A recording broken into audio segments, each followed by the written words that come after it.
Hey everyone, welcome to my first ever live streaming on YouTube.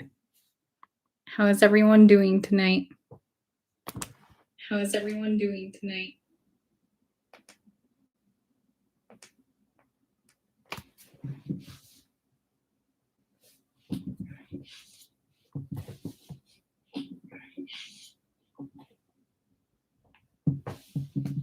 We'll go ahead and wait for a second so people can jump on. But while we're waiting, go ahead and share where you're from. You can just say what country or state, whatever you're comfortable with. I live in Utah. And let's see, let's ask a fun question.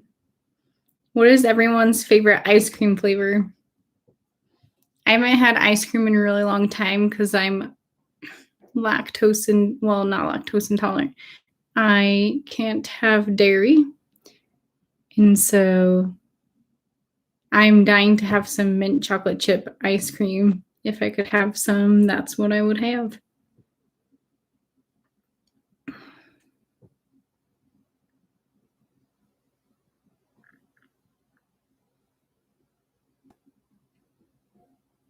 All right, so today is Global Accessibility Awareness Day, which basically means that it's just a day set aside to teach and educate people about accessibility and what that really means. And so today I wanted to just chat and talk about that and what we can do to further accessibility for people. So, first of all,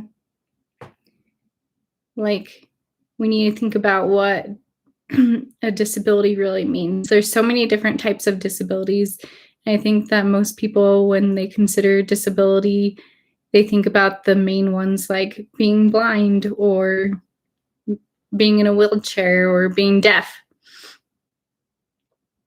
But there's so many other different types of disabilities. There's mental disabilities like ADHD, schizophrenia, there's autism, all these other different types of disabilities.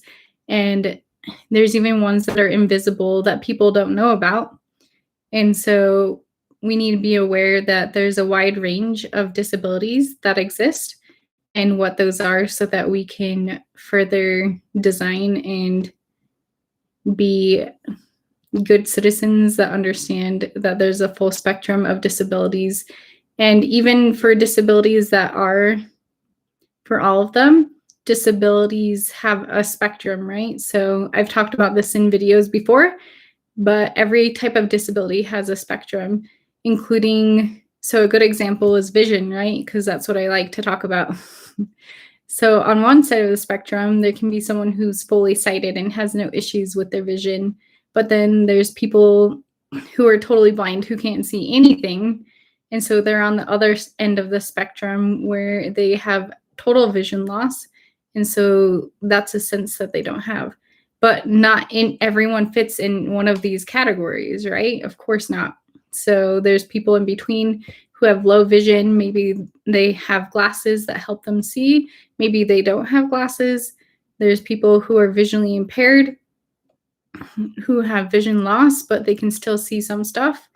That's where I fit into the spectrum.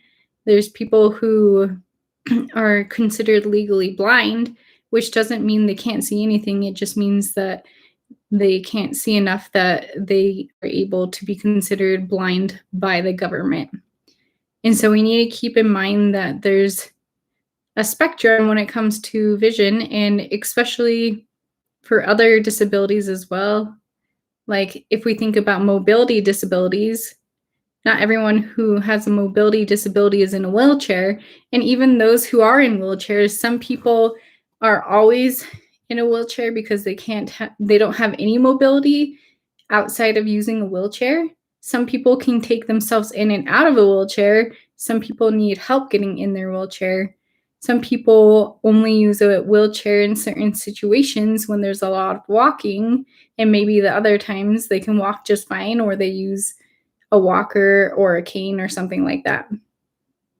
And then there's people who just have a harder time walking when they just need a little bit of help. So they'll use like a cane or a walker, like I said. And there's just a wide range of disabilities and things that happen. And not all disabilities are permanent. So there's temporary ones. Say someone gets injured. I have a couple of family members currently who have boots on their feet because they're trying to heal either their foot or their leg or whatever from an injury or other things that have happened to their legs. So they're trying to work on that. And they won't have it forever. It's just a temporary thing where it's going to be harder for them to get around. And so having, say, like a ramp that they can walk up or less of steep stairs so it's easier for them to get around is going to be beneficial to them in this moment as they're having this temporary disability where they're using a boot. And then there's also situational times when people have a disability or condition that they can use and benefit from accessibility. So, for example, if you're at a really loud concert and you can't hear anything, then being able to see something on your screen versus having to listen to it, say you're trying to look at something that someone sent you and it has closed captioning, you can still watch it. Or if you're on a bus and you don't want to interrupt other people, then you can look at the closed captionings. So closed captionings don't always have to be just for people who are completely deaf or hard of hearing. It can benefit anyone. Same with ramps. Like, can you think of a time when you personally used a ramp, even though you might not need it for a wheelchair, which is what people typically think a ramp would be used for? So maybe you're carrying something heavy, so you put it on some type of cart or something to help you push it up the ramp, or you're using a stroller or anything like that. Even if you don't have a wheelchair and you have a disability, that makes it easier for you to get up. And so these are different scenarios where accessibility can be helpful for more than just people with a permanent disability, which is one reason why I think that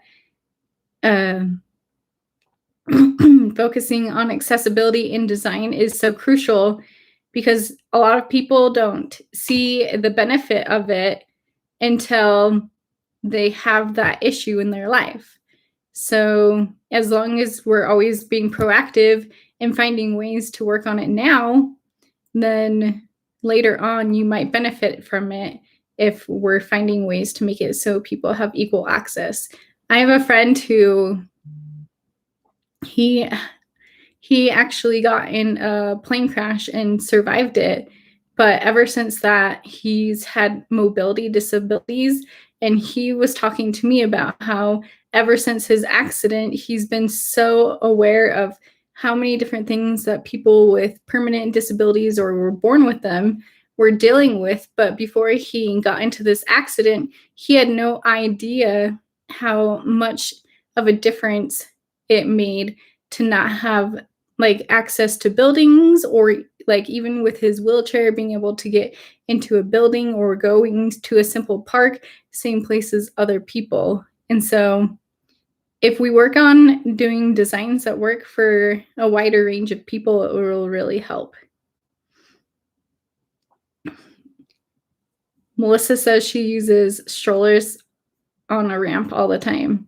So yeah, that's a really good example of someone who would use a ramp even if they don't have a disability, assuming you don't have a disability. And so we just need to really work on that. Let's see. Another important part about it is if we're always just designing for things that we think will work good for us, then we're going to be missing out on large groups of people who aren't going to be able to access the things that we need.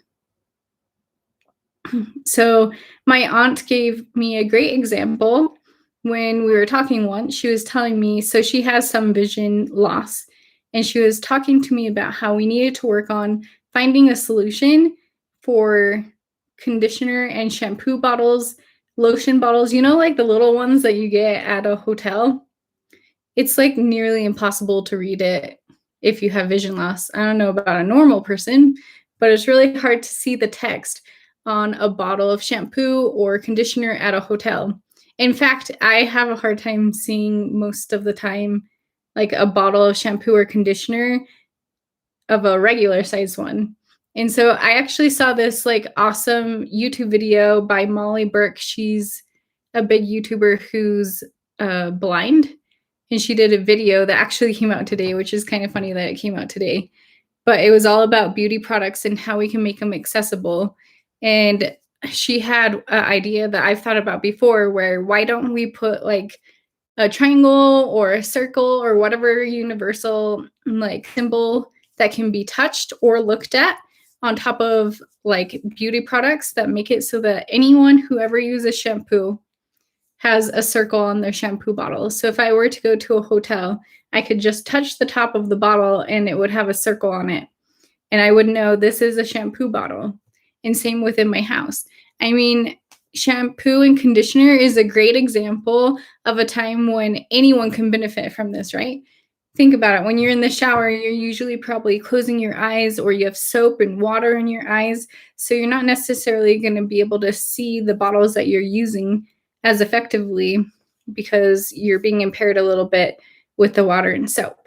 And so this could be a great time to take advantage of being able to touch stuff. So not relying so much on the visuals and how that's designed. You can only do so much when you're designing something and making it work for someone with a disability.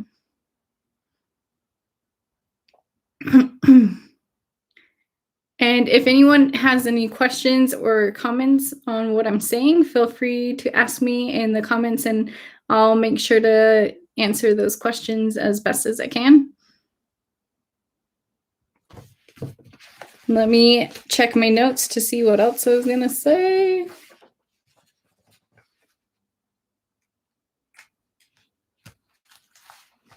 So an interesting thing that I was going to mention was the difference between universal design, accessibility design, and inclusive design. This is something I talk about in YouTube videos. So if you want to see more in depth, I can link those in the description after this live is over. But basically, accessibility makes it so a person can use a product, whether it's before or after it was designed. So like I said, like adding a ramp to a building can be an accessibility feature. Putting Braille on something can be an accessibility feature. So the example of like putting something that has a universal sign where everything has, say we go with the idea of everything has a circle that's raised and can be tactile or visual, and everyone would know that means shampoo. That's more of a universal design because then anyone can use that. Regardless of if they can see or if they can hear or whatever it is. And then accessibility design would be like using Braille on it instead. So if someone were to add Braille to the bottle of shampoo and write the word shampoo in Braille on the bottle, that would be accessibility feature because that only targets people who can read Braille. So I think that universal design is a better approach in this example specifically because, especially because only less than 10% of people who are visually impaired even are illiterate in Braille. And so using something that people of all the full range or spectrum can use and make it so that anyone can use it is a good idea. And then we have inclusive design, which I think that inclusive design is like the best principle personally, but inclusive design is when you take a group that's being excluded from a design and then you focus on them and try to make the design work for that group of people. And in turn, if you do that, it will work for other people, a wider range of people. And so I think that by doing this, maybe even a combination of the 3 different approaches can be really helpful.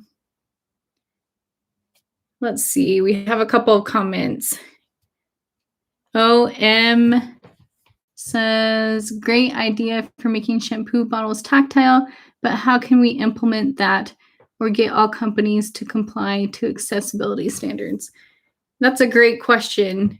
Yeah, it definitely would take a lot of work, right, to get everyone on the same page.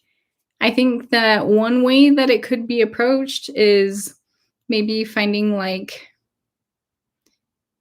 a law that could be passed. So that would only even work for like one country or whatever, or just like creating a system that works and then hoping that people will latch onto that system and promoting it and trying to get people to do it. So that's a great question. I think an effective way to do this is maybe what's more achievable is like as there's businesses or brands that are trying to work on this, if there's specific brands out there who are doing this where they make things more universal, then and they show that they're passionate about it and they make it completely work for their brand specifically, say they have their own system, maybe other people will start using their system, or even if it just works for that brand, that would at least be helpful. So yeah, great question. How does the government determine what legally blind is? Good question. So legally blind is considered, at least in the United States, I'm not sure about other countries, is if your better seeing eye, or sorry, that's not what I meant. Legally blind is if your vision is 20/200, which means you see the same thing that someone sees 20 feet away. Or, yeah, you see something 20 feet away and they can see it from 200 feet away. And this is your vision after it's been corrected, meaning with glasses or contacts or whatever. So if you wear glasses and your vision's better than 20/200, then you're not considered legally blind. It's after you had glasses or whatever. And so, yeah. So, and it has to be in both of your eyes also to be considered legally blind. So you can't have like, so for me, I have bad vision in one eye. And so if my bad eye was considered legally blind, I wouldn't be legally blind because I can see out of my other eye. So hopefully that makes sense. And you know how on the eye charts that they have, if you can read the top letter on the chart, sorry, if you can't read the top letter on the chart, that usually is like the one that signifies that you have 20/200 vision or worse.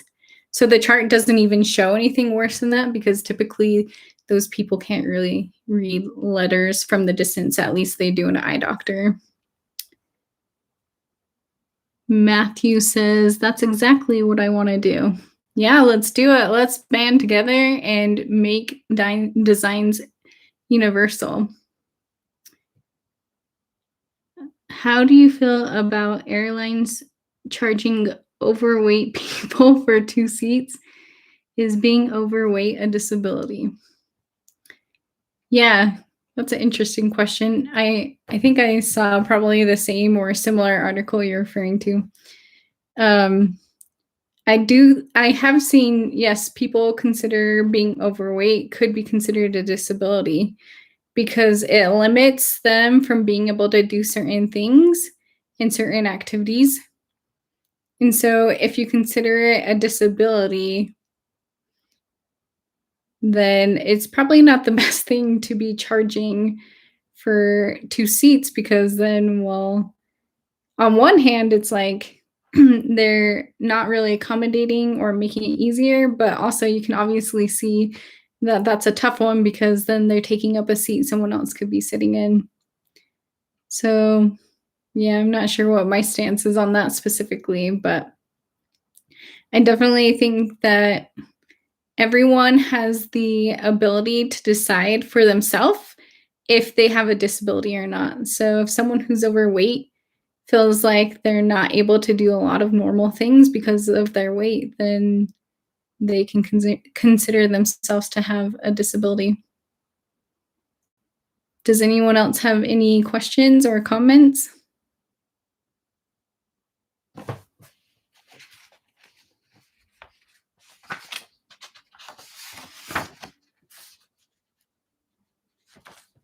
So one cool thing that I'm currently working on, actually, I wanted to share was I've been working on studying for a certification that will help me be certified and will work well for applying for jobs and just giving me credit saying that I understand accessibility and design.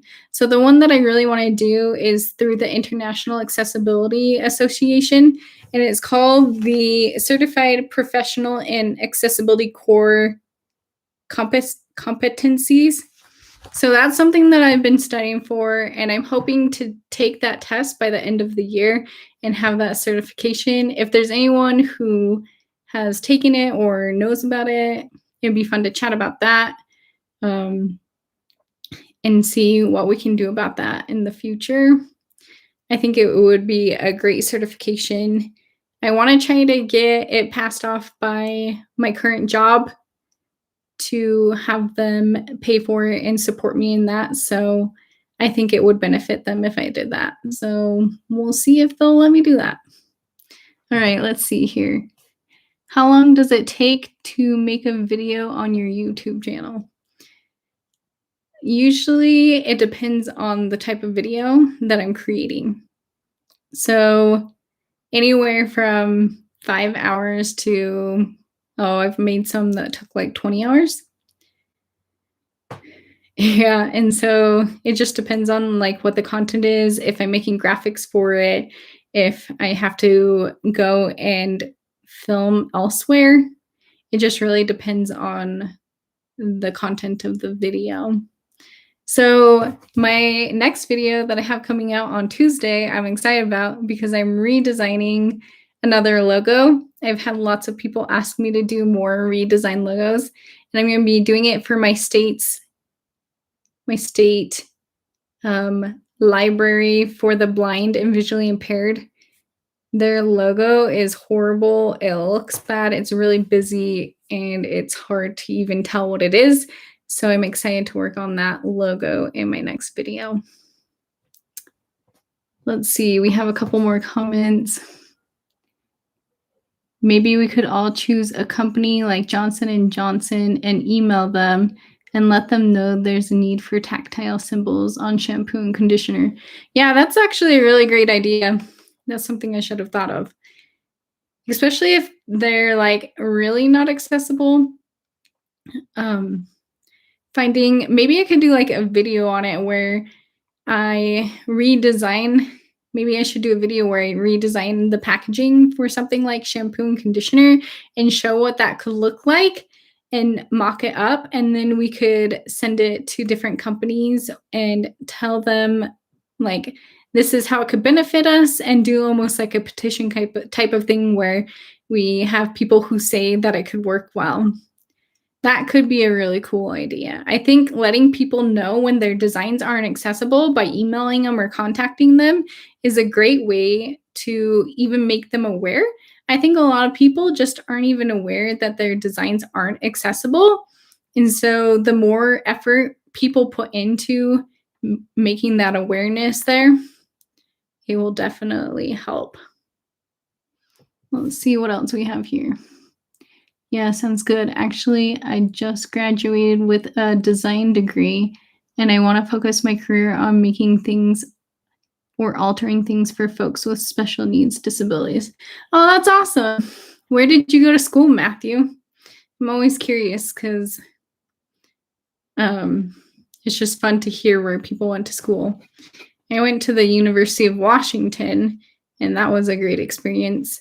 I always love it when I hear from other designers because that's my ultimate goal, is to help other designers understand. So welcome. That's great to hear. How do you study for that? Is there a course or is it a self-study? I would love to get the IAAP certification for built environments. Oh, yeah. I didn't know they had a specific one for built environments. That would be a great one. So, yeah, the one I was talking about, the CPACC, it's specifically for like print and web design. And it's actually through the IAAP as well. And I just been studying on their website. They have a couple links on there where they have study guides on there, and then they link to people who have created study guides. So I've kind of just been jumping around seeing what I can do. I've taken a couple of practice quizzes to see where I'm at. There's some stuff I already know, so that's great. And then there's definitely like a lot of laws and stuff that I need to study and better understand, because the laws are pretty confusing if you ask me. But yeah, I'll probably end up like making some flashcards or something like that to help me with studying for that test. And just reading those resources, like I said, they have linked on their website. Let's see. What equipment do you need to record videos for your YouTube channel? Honestly, you don't really need much. I just used my phone. My iPhone has better quality. So I bought a camera to record my videos. And then I also bought the new iPhone 12 Pro because I like iPhone. Who out there of you is iPhone users? Who are Android users? It's always interesting. That's a sidetrack though, because the accessibility is different on both, and I'm more familiar with the iPhone, and I just like the iPhone more, especially because I use Macs. But the point is, I really just use my phone because I compared the quality of the video on the phone versus the camera, and the phone was better. So I was like, okay, well, I'm going to just keep using that. So sometimes I'll use multiple angles when I'm filming, so I'll end up using both. But when it's just like one straight shoot like this would be or whatever, then I would just use my phone. And then other than that, really all I use is a ring light to help with the lighting. But really, a lot of times I'll decide not to use a ring light because it really hurts my eyes because of my eye condition. My eyes really don't like light. So it just depends on how my eyes are feeling that day and if I can handle it. I do have like white lights in my ceiling, so that helps the light be a better tint or whatever, so that if I decide not to use my ring light, then it's okay. You can also use like natural light, which my house isn't really set up for that very well. So maybe in my new place when I move, I will have really large windows that will make it easier. So that could be nice. Also, like as far as software goes, I edit with Adobe Premiere Pro. I used to use, what is it called? What's the one that's on a Mac? Oh, I can't even remember. iMovie. I used to use iMovie because it's more simple, but because I learned how to use Premiere Pro and I already pay for Adobe, I just use that. Okay, let's see what else we have here.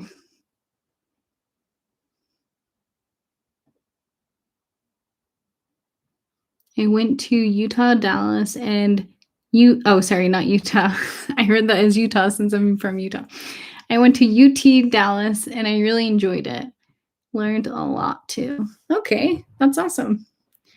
That makes me happy to hear there's other designers out there trying to focus on the same thing. So that's great.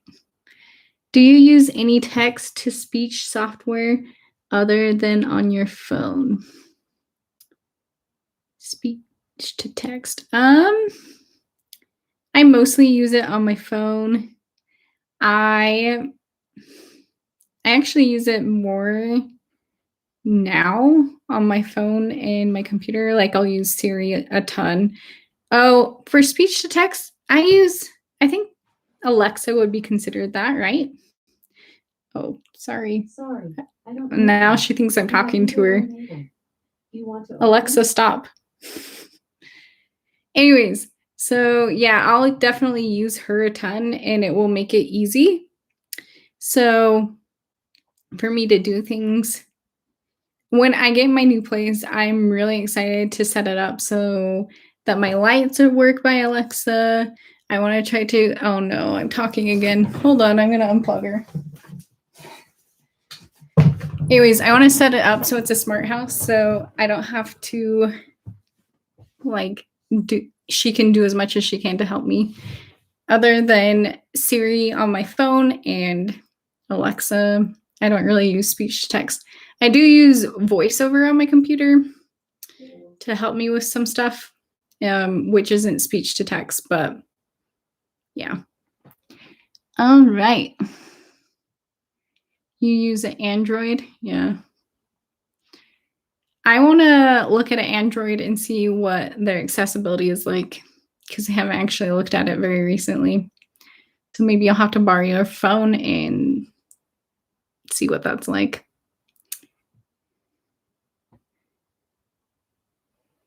Hi, Mario.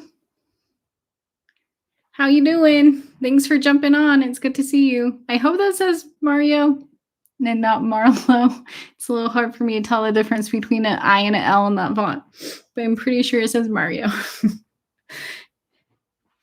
Good to see you all. Okay. Well, if there's not any other questions or comments, I guess my last question for you would be, is there any videos you would want to see from me in the future? Let me know in the comments, and I'd love to hear from you. Thanks so much for everyone joining. It's been great to talk to you and trying out this live stream for the first time. So let me know if you liked it, and maybe I can do it more in the future. Let's see here. Matthew says, totally, thanks for making such awesome and helpful content. Do you have any advice for someone trying to do this as a career? My biggest advice whenever someone asks me that is to do lots of reading about the topic.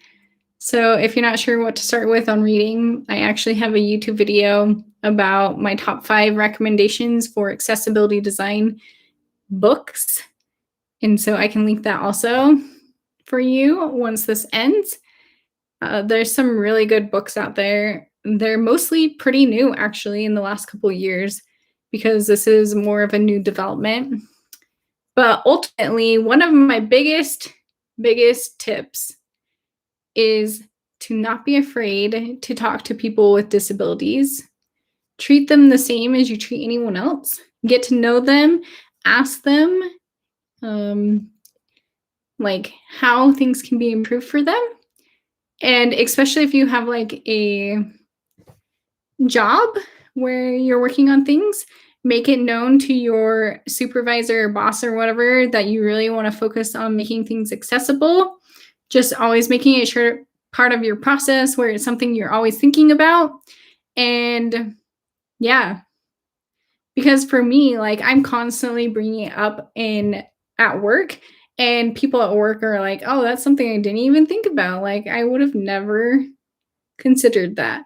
For example, I'm working on a project right now on the app that I work on to make things work for people who are colorblind. And they're like, oh, is that a thing? Like, did I have to think about that?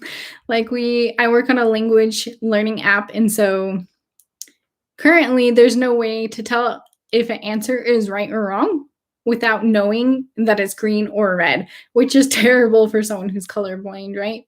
So I am working on adding symbols to the app. And this is not, like I said, something that was even on their radar. I pointed it out to them and told them that I thought it was really important that we did it. I pitched it basically, and they said, great, you can work on it and show me your designs, and then we'll implement it. So that's just an example of like being proactive, finding ways to be aware of what type of things you can do to improve your designs. and that will really help you get started. So yeah. Love your channel and all your content. What is the best way to contact you if we have any questions? So you can reach me on Instagram. I'm the VI designer. I check my messages there. My email is angela@visuallyimpaireddesigner.com, and I'll put this all in the description. And honestly, if you send me a message if you put a comment, I can give you the contact info there, or I respond to all comments. So if you just say you want to reach out, I can talk to you there. So yeah. Perfect. Thanks so much. Yeah, thanks so much, everyone, for joining. It's been great to talk with you. I hope you all have a great night/day, depending on where you live. And I will see you in my next video on Tuesday. See ya. I feel like I have to do my normal goodbye or whatever. So bye.